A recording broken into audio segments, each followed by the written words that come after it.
Encélado.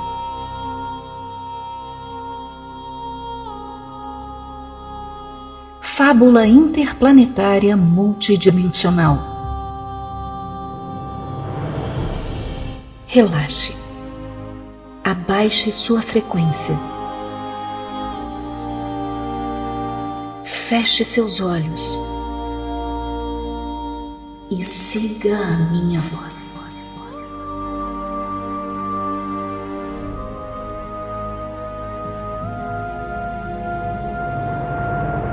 Encélado.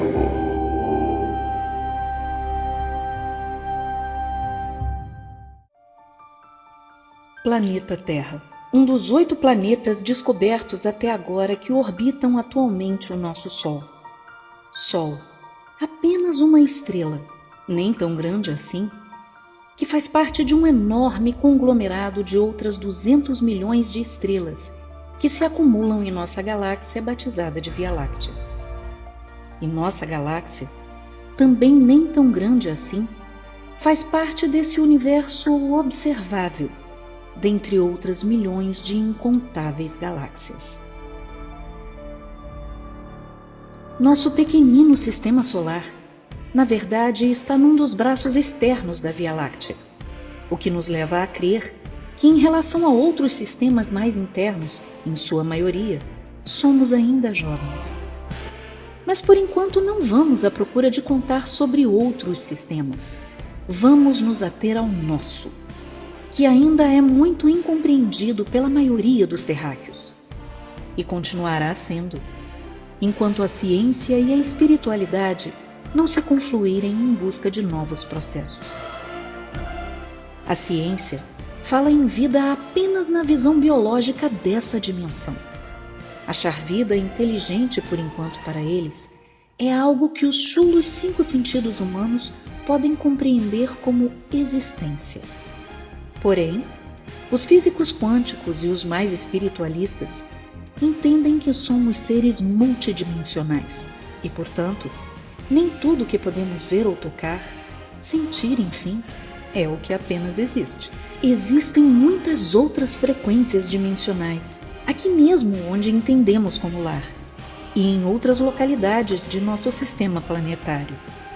E é sobre essa relação interdimensional e interplanetária que viajaremos juntos nos acontecimentos seguintes, que nos levarão a um pouco mais distante do que já fomos mesmo em pensamento. Iremos à periferia de Saturno, o conhecido planeta dos anéis. A Terra está a uma distância média do Sol de 150 milhões de quilômetros. É relativamente perto, se levarmos em conta que a distância média entre Saturno e o Sol é de 1.425 bilhões de quilômetros, quase 10 vezes mais distante do Sol do que a Terra. A distância entre nossos planetas, Saturno e Terra, é de quase 1.3 bilhão de quilômetros. Porém, todas essas distâncias interplanetárias enormes e tantos números astronômicos, nada serão. 0 se tornará a distância entre esses dois mundos.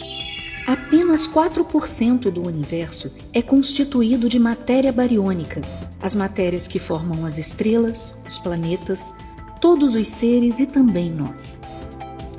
A maior parte, 96%, é composta do que se intitula matéria escura e energia escura.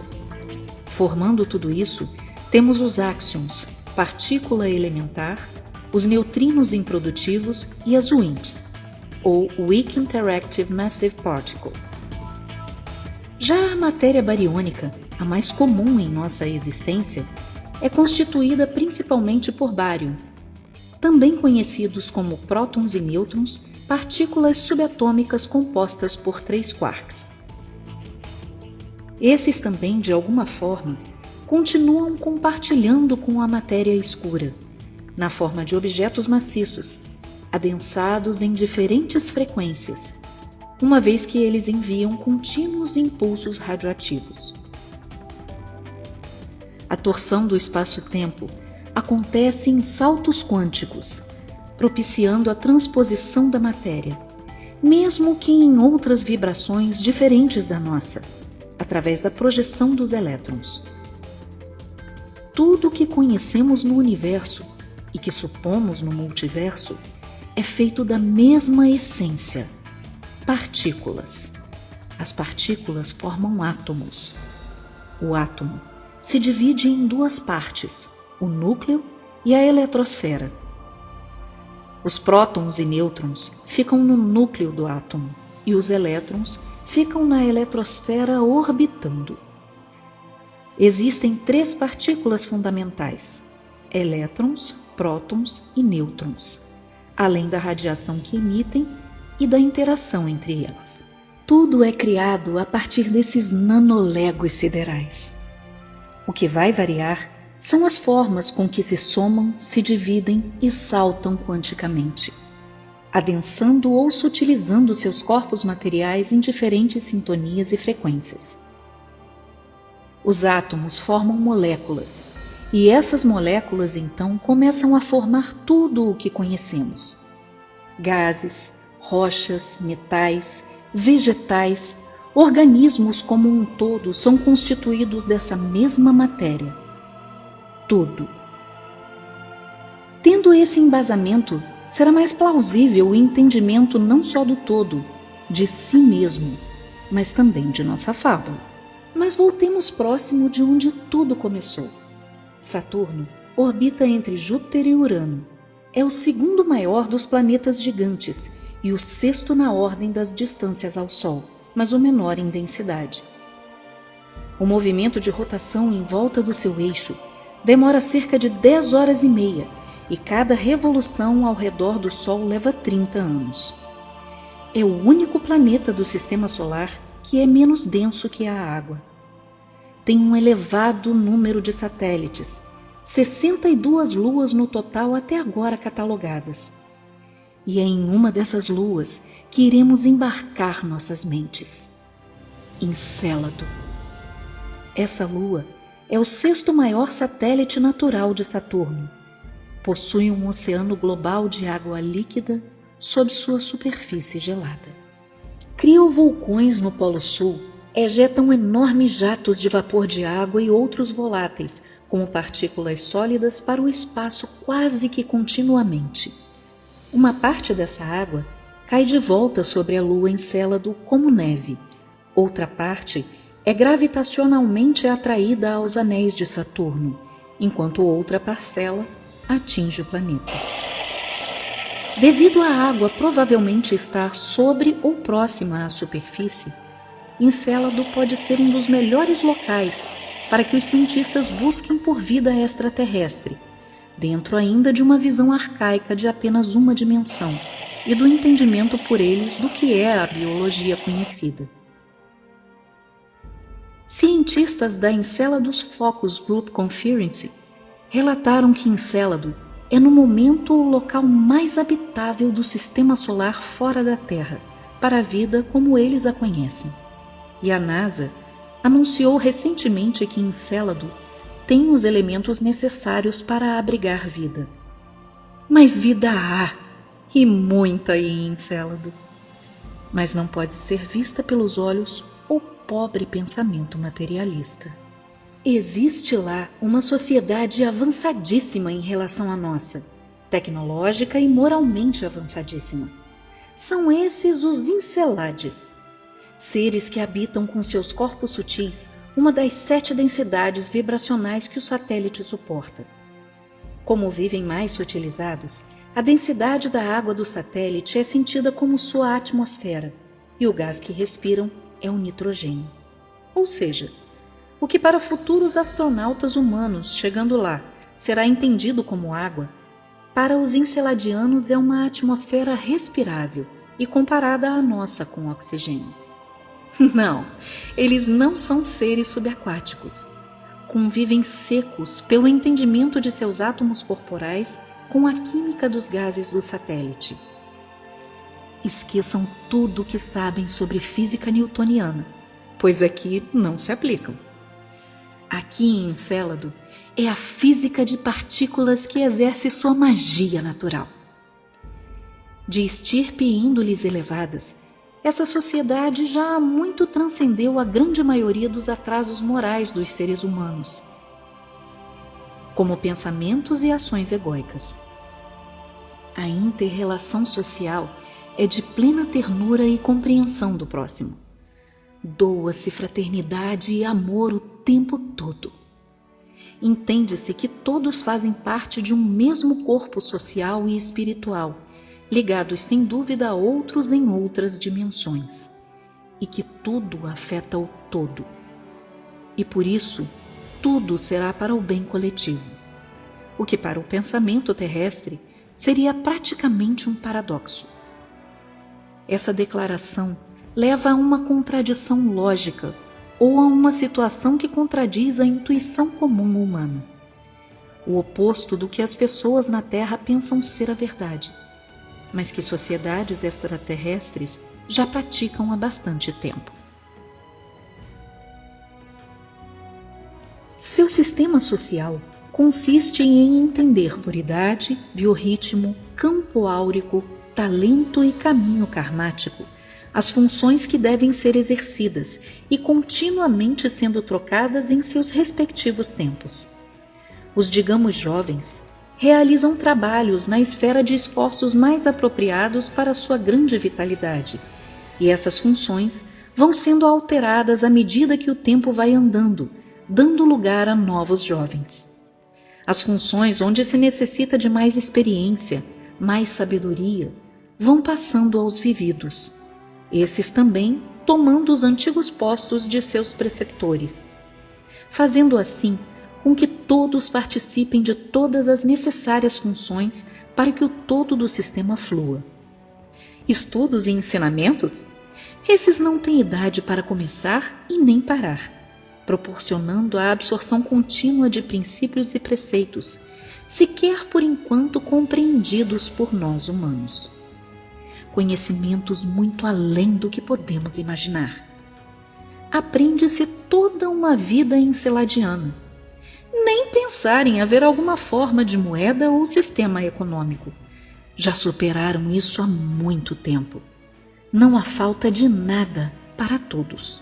Saúde, educação, desenvolvimento espiritual, alimentos, lazer, nada enfim falta.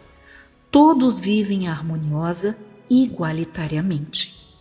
O que para o entendimento humano é ainda algo impensado ou intangível, de acordo com o pobre sistema imposto ainda vigente no planeta Terra. Fica quase que uma ilusão para um terráqueo comum a possibilidade de haverem civilizações que coexistem sem dinheiro, consumo, doenças, ódio, guerras. Mas há, e os enceladianos são um exemplo disso. Suas residências seguem os mais variados estilos arquitetônicos, com a peculiaridade de algumas serem praticamente suspensas, sem apoio físico nenhum em contato com o solo. De beleza e graça estonteantes, as digamos casas dos enceladianos proporcionam todo o conforto que para eles é de seu entendimento. Porém, o mais importante é a contínua manutenção de seu equilíbrio interior, isso no sentido energético. A constante limpeza astral e a busca da estabilidade do ambiente e de seus moradores é tratada com atenção e esmero. Ato já muito comum a todos da comunidade. Com isso, seus lares atraem por total pureza os seres da fauna local, diversas espécies que interagem em harmonia com os habitantes, sempre numa troca progressiva de amor. A grande maioria de seus objetos construídos são envolvidos por vidro. Edificações, transportes, naves, tecnologias de transmissão, enfim, muitos itens são permeados por camadas de vidro mais finas que um fio de cabelo. E também devido a essa proteção, praticamente não há colonização de bactérias em sua sociedade, digamos, urbana. Suas construções atípicas trabalham por equilíbrio bioenergético ligado ao magma interno do satélite. Ou seja, suas belas e gigantescas construções se moldam ao que o satélite apresenta em movimentos tectônicos e radiações de seus geysers. Seu sistema de captura de calor também obedece ao que a Lua lhes oferece, captando suas radiações em dimensão paralela e transferindo-as aos seus patamares de interesse. Com isso, não há nenhuma forma de poluição, pois a eficiência de consumo é absoluta. Não há resíduos a serem descartados, nenhum. Não se faz lixo, tudo retorna à natureza local através de biodegradação. A locomoção de transportes e naves no satélite é feita por magnetismo manipulado e as viagens para o espaço por saltos de elétrons. As naves são utilizadas mais comumente por simples proteção de radiações cósmicas, porém também dominam as transferências astrais com suas mentes desenvolvidas, auxiliadas por tecnologia muito ainda distantes de nós. Sua frequência vibracional, por ser bem mais sutil que a nossa, possibilita o uso não só de tecnologias avançadas, mas o próprio uso de sentidos como telepatia, telecinese, clareaudiência, clarividência e tantos outros atributos e prerrogativas que por nós são conhecidas como paranormalidade. O que é paranormal para nós, para os enceladianos é normal e tranquilamente utilizado em seu dia a dia. Há regiões em seu plano ricamente ornadas por sua biodiversidade única, belos vales, montanhas e toda uma flora bioluminescente e fauna próprias compõem esse cantinho perfeito do sistema solar, pois quando há amor em abundância, prospera-se a plenitude e a paz.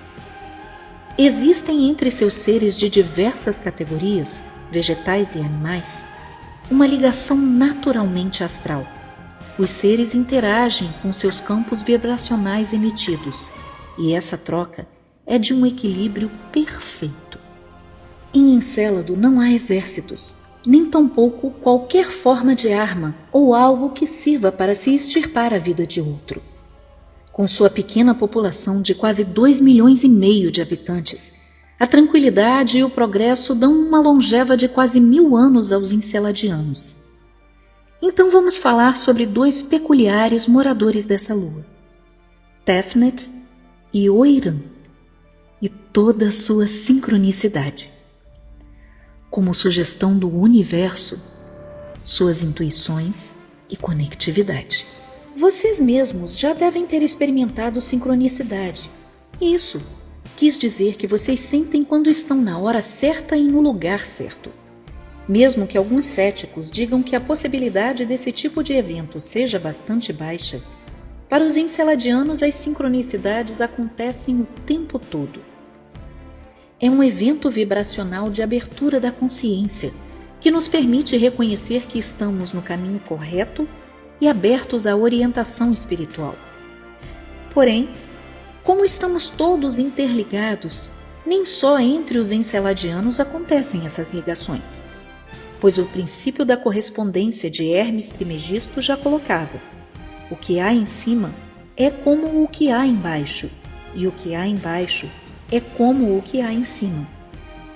E será partindo dessa correspondência, sem distâncias, distância zero, que aprenderemos o não local e como podem interagir instantaneamente corpos, almas, perispíritos e qualquer nome que se queiram dar às mesmas coisas, aos seres vivos, mesmo que em dimensões diferentes, exercendo a ressonância harmônica, lembrando sempre que estamos todos conectados.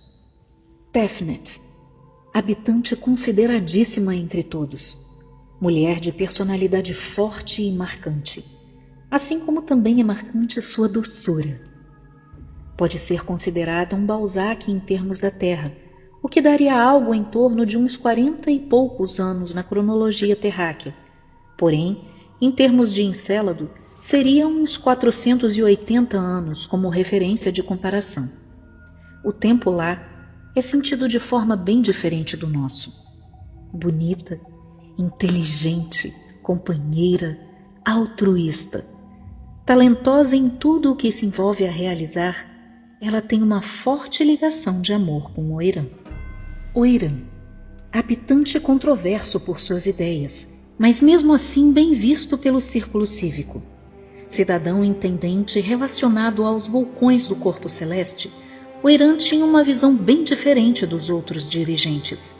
Ele insistia em mudar o sistema de captura energética dos mananciais magmáticos, a fim de aumentar o complexo gerador de desenvolvimento. Mas as contínuas recusas de mudar o conjunto o perturbavam e, portanto, o desequilibravam por vezes. Os enceladianos entendem que o maior mal que você faz a si próprio e, portanto, com sua elevada evolução, todos ajudam a todos na ascensão. O que realmente o reassentava era sua enorme troca de afeto com Tefnet. Oiran já teria uma idade mais avançada. Estaria com quase 600 anos em tempos da Terra. Mas isso ainda seria considerado meia-idade em seu mundo. Tefnet e Oiran, quando juntos, mesmo que não fisicamente, mas também através de suas ligações mentais, geravam uma ressonância tão grande, tão vibracionalmente elevada, que era reconhecida à distância pelos habitantes locais. Lembrando que a interação telepática entre todos se dá comumente. Podiam até ser observados pelas naves que estariam afastadas no espaço. Essa luz, essa ressonância, essa vibração gerada pelos dois é reconhecida por todos como a maior expressão do amor. O próprio satélite que habitavam também se beneficiava de tanto amor. Seus seres em todas as ordens e em todos os patamares, distantes ainda da compreensão humana, bebiam nessa fonte de luz positiva que os dois geravam com enorme elevação. Os dois, por isso, são considerados grandes mestres na expansão da consciência cósmica através da lei universal do amor. Amor incondicional, o verdadeiro amor. Aquele que não impõe, não cobra, não tem posse. Todo o equívoco na Terra da interpretação da emoção verdadeira. Emoção essa que alcança os mais altos tons de frequência positiva e com isso se traduz em benesses a todo o sistema ao entorno deles. Todo o sistema. Sua fauna, flora, a própria vida energética do satélite, seus campos magnéticos, áuricos, mórficos, chakras e vórtices. Ou seja, os dois, quando se fundem, são um potente gerador de luz benéfica ao todo. Mas, pelo princípio da polaridade, sempre haverá, digamos, uma temperatura oposta, em tudo. Um belo dia em Encélado, no que seria para nós um pôr do sol, porém lá uma passagem ao noturno de Saturno, Oiran, após se sentir fraco e tonto, é levado por sua companheira Tefnet a um centro de saúde e equilíbrio. Lá, rapidamente é diagnosticado com um repentino desequilíbrio muito preocupante em seu campo áurico. Utilizando uma tecnologia ainda por nós desconhecida, rapidamente é encontrado entre seu coração e pulmão um misterioso orbe plasmático, sugando sua energia etérea. Tefnet, utilizando todo o seu conhecimento junto com outros colaboradores, começam então a questionar como livrá-lo de tal vampirização. Ao mesmo tempo que questionam de onde veio tal invasor, já que seu sistema perfeito e harmônico não existe esse tipo de ação agressiva, e com certeza ela teria vindo de outro local, outro mundo, outra dimensão e vibração. Vibração que lá já não era sentida há muito tempo. Ódio.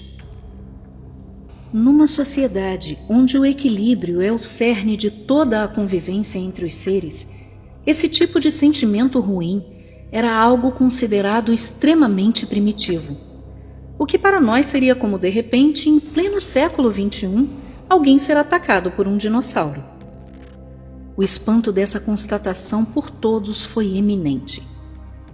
Tefnet, a princípio, se manteve plácida, o que é comum em sociedades mais espiritualizadas, mas balançou seu relativo equilíbrio ao ver que Oiran rapidamente perdia suas forças.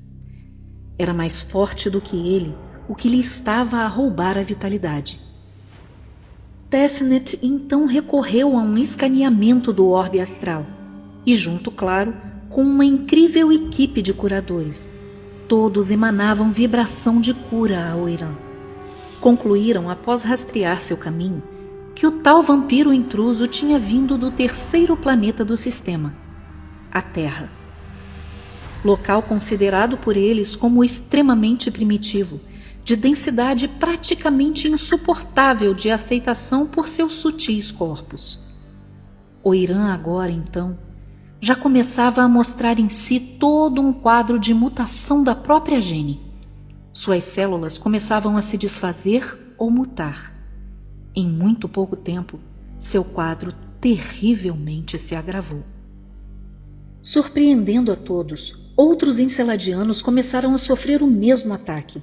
Claro que de outros orbes que aportavam por ali, talvez seguindo o caminho feito pelo primeiro. Observou-se então o risco exponencial a todos. Parecia a princípio que a fonte de onde era gerado esse sentimento, ódio, era grande, e começava a remeter mais e mais desse sentimento de baixa vibração, nada comum aos enceladianos.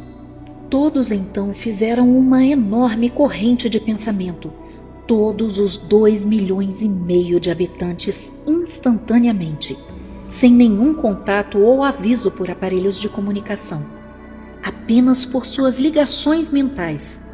Começam então um grande hangout telepático. Rapidamente conseguem todos juntos inverter essa má vibração, emanando o mais alto grau cívico de amor.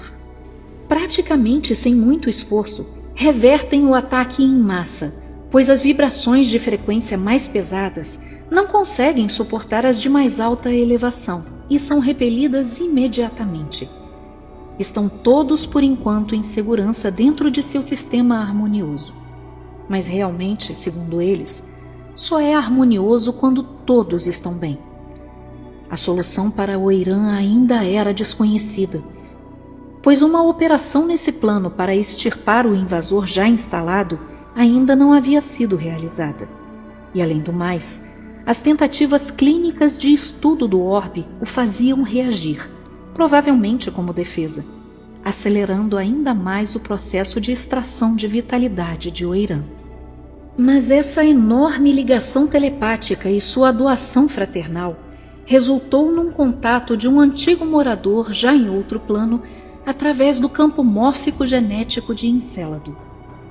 Esse, já ex-residente do mesmo plano que eles, sugeriu deixar a roupa biológica de Oiran em suspensão o mais rápido possível, a fim de preservá-la, já que eles não estavam conseguindo desacelerar o efeito chupão do invasor. Conjuntamente a isso, exportar o perispírito de Oiran ao local de origem do agressor, para então o próprio desvendar os motivos pelos quais tudo isso aconteceu, e evitar futuros outros confrontos entre esses opostos vibracionais. Rapidamente, todo um processo avançadíssimo de preservação do corpo de Oiran é iniciado, através da indução de seus peculiares cristais luminescentes, inseridos em seus modernos equipamentos tecnológicos, sob a supervisão de sua companheira Tefnet, que, tirando forças da alma, tentava manter o seu racional ativo, com maior potência do que seu emocional, pois afinal de contas era o seu companheiro que estava ali, sofrendo, sendo atacado, praticamente condenado à involução de um adensamento maior em um planetóide ultra primitivo. Mas seu avançado conhecimento espiritual e seus preceitos lhe ensinaram que o sofrimento, quando entendido, se torna conhecimento. E ela tinha dentro de si a certeza de que o Oiran conseguiria transcender tudo isso. Com todos os seus aparelhos e forças mentais, os enceladianos então preparam a viagem astral de Oiran. Planejam a época, o local e os procedimentos necessários para que seu espírito possa percorrer os quase 1,3 bilhão de quilômetros. Mas lembrando que na não localidade, essa distância é zero. Seguindo o rastro deixado pela vinda do orbe invasor, enviam Oiran perispiritualmente para a Terra, em 1648, século XVII, Europa, Itália, Sicília, ao sul dos Alpes, entre as províncias de Messina e Catânia. Nasce então Pietro Luca Dario.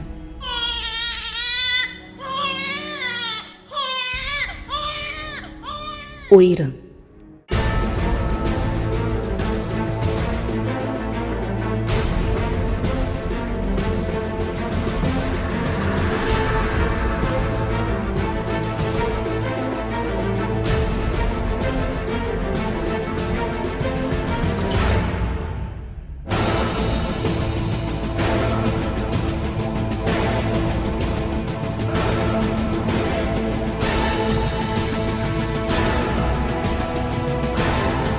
No espaço, fora da Terra, há humanoides semelhantes a nós que lutam contra forças que há muito mentem e nos prendem na ignorância. Vidas são perdidas pela nossa liberdade. Os poucos que conseguem burlar essa barreira são rapidamente capturados. Mas a batalha continua.